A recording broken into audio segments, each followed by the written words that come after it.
Pour s'améliorer en réalisation, il n'y a pas de secret. Il faut voir des films et faire des films, le plus possible. Ces deux éléments bien qu'essentiels demandent beaucoup de temps et surtout beaucoup d'argent. Et on n'a pas tous des ressources illimitées. Heureusement, au fur et à mesure des projets, j'ai découvert des moyens quelque peu détournés pour m'améliorer en mise en scène. C'est ce qui me permet de faire des bonds en compétences énormes entre chacun de mes projets. Et aujourd'hui, j'ai décidé de les partager. Parce que devenir réalisatrice, ça me paraissait une mission impossible. Et on a longtemps essayé de me le faire croire. Alors j'ai décidé de changer la donne, de dégommer la porte d'entrée et de la laisser grande ouverte. Now sit back and learn from the master. La première étape dans toute pratique artistique, c'est de comprendre son héritage, de comprendre tout ce qui se faisait avant.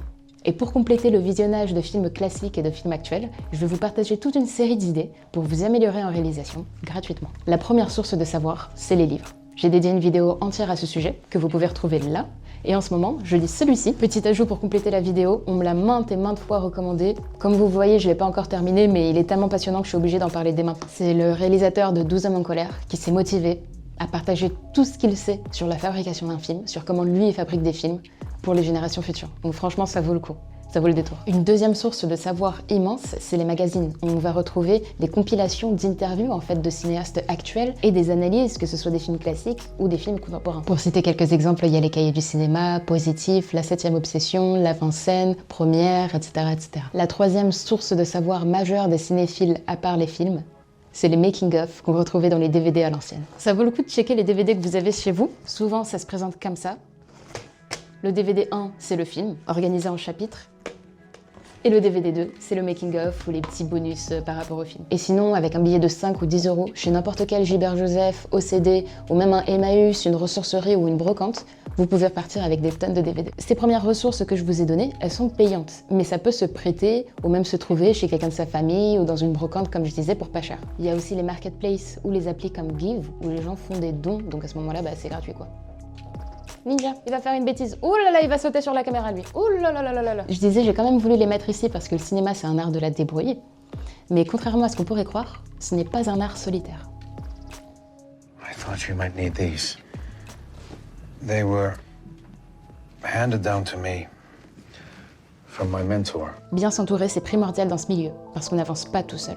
Sauf si on est vidéaste, mais c'est pas le même métier. C'est important pour avancer dans sa carrière, mais c'est aussi important parce qu'on apprend énormément des autres. Et ça, c'est ce que je recommande, c'est de parler avec d'autres cinéphiles, avec d'autres passionnés d'audiovisuel. Mais on les trouve où, ces cinéphiles? Sur votre téléphone, vous avez sans doute Instagram, TikTok, Snapchat, que sais-je. Et là-dessus, vous pouvez trouver vraiment pas mal de techniciens avec qui engager le contact, proposer un café ou simplement un appel, discuter par message. Mais il y a deux trucs sur lesquels vous êtes sans doute pas, ou plus, c'est Reddit et les groupes Facebook. Facebook a encore aujourd'hui une force de tir incroyable. On ne dirait pas comme ça, mais il y a énormément de groupes spécialisés qui, mine de rien, sont les seuls trucs qui sont encore vivants sur Facebook et qui sont pas forcément peuplés de bots. C'est les seuls endroits sur Facebook où vous pourrez échanger avec des vraies personnes. Typiquement, la majorité des castings se passent encore sur Facebook. C'est encore très prominent Facebook dans le milieu audiovisuel. Et du côté anglophone, il va y avoir beaucoup de groupes de soutien sur Facebook et sur Reddit. Ce qui peut être stratégique aussi pour apprendre le cinéma, c'est de rejoindre des associations et des collectifs spécialisés. Vous pourrez y faire des masterclass, des ateliers ou encore des rencontres décisives qui vont vous permettre de vous immerger dans le monde de l'audiovisuel et du cinéma et de comprendre un peu la façon dont les gens pensent, la façon dont ils conçoivent les films. J'ai l'intention d'approfondir tout ça et de vous parler des principales assos qu'on peut retrouver dans une prochaine vidéo. Alors abonnez-vous pour pas la louper. Il y a un type de ressources qu'on retrouve absolument partout. Dans les livres, sur les réseaux, en ligne, à la télé, à la radio, dans les magazines. Je parle bien sûr des interviews.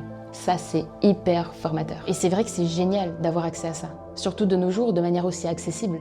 Mais il y a tellement d'endroits où aller chercher qu'au bout d'un moment, tu sais pas quoi faire et tu le fais pas. Ce serait bien s'il y avait des sites ou des chaînes YouTube dédiées à ça.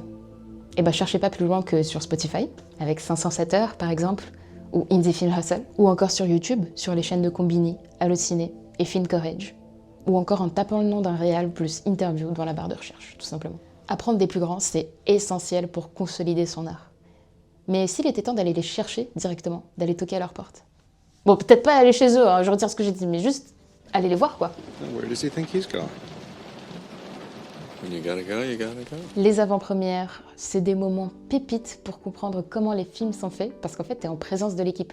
Donc ils te témoignent, et puis tu peux leur poser des questions et les rencontrer même à la fin du film. Et en vrai, je suis en galère avec les tu et les vous là pour les vidéos, parce que le tu, il est beaucoup plus naturel, mais genre, Évidemment que je parle à plusieurs personnes, donc du coup, c'est pas logique. Dites-moi ce que vous en pensez en commentaire, comme ça je règle ça une bonne fois pour toutes, ça me prend trop la tête. On était sur du vous toute la vidéo, donc on va essayer de rester dessus.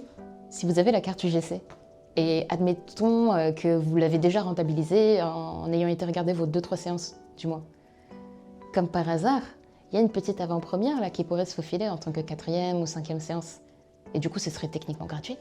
Pour être sûr de louper aucun event, vous pouvez checker leur site web, mais surtout leur page Facebook avec leur page d'événements.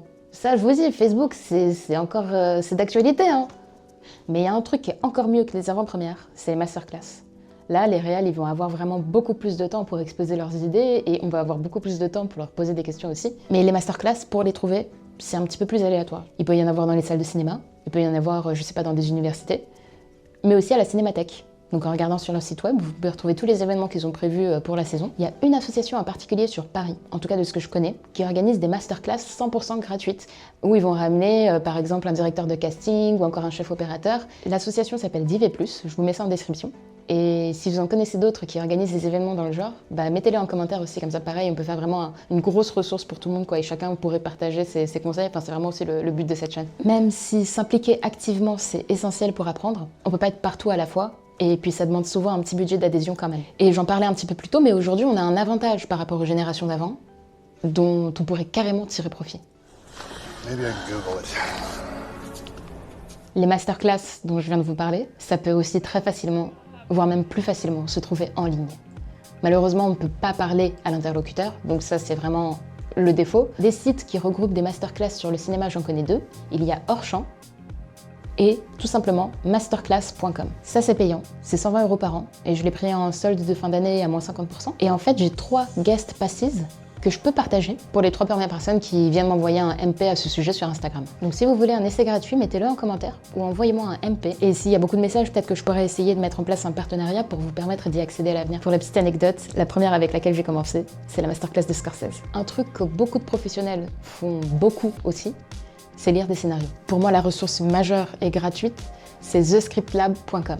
On s'inscrit et on a accès à une base de données de tellement de scénarios qu'on n'a pas le temps de les finir en toute une vie. Mais si vous recherchez plutôt des films francophones, je vous recommande 2 ressources. Donc il y a la scénariothèque du CNC, avec tous les films soutenus par les CNC classés par genre et par durée. Il y a aussi la scénariothèque des lecteurs anonymes, à qui des producteurs ont envoyé des scénarios. Je vous mets bien sûr toutes ces ressources en description comme d'habitude. Si vous cherchez un scénario en particulier et que vous ne le trouvez pas sur ces sites, vous tapez le nom du film sur Google, avec 2 points PDF, ça va activer un filtre de recherche sur Google pour n'afficher que les PDF. Et s'il est sur Internet et qu'il est indexé par les sites de recherche, vous trouverez votre scénario. Pour affiner mon regard critique et élargir mon horizon de compétences, ce que je fais, c'est regarder du contenu sur le cinéma. Mais tout, n'importe quoi. Des critiques, des analyses, des coups de gueule, les news sur l'IA, franchement, regardez tout ce que vous pouvez. On est quelques francophones sur YouTube, sur Insta et TikTok aussi. N'hésitez pas à mettre vos refs en commentaire d'ailleurs, mais on va pouvoir trouver par exemple Sofiane, Pile et Face, Illusion, le pire podcast ciné, et sur TikTok, Éléonore Bihiri, Vincent Milleville, Lala Cinéma, etc. Il y a des super chaînes YouTube anglophones sur le cinéma et l'audiovisuel aussi, que vous pouvez regarder avec les sous-titres, parfois traduits en français. Enfin, pour conclure cette vidéo, je vais vous partager une partie essentielle du travail créatif entre les tournages. Always wanted to visit the Postcard Museum.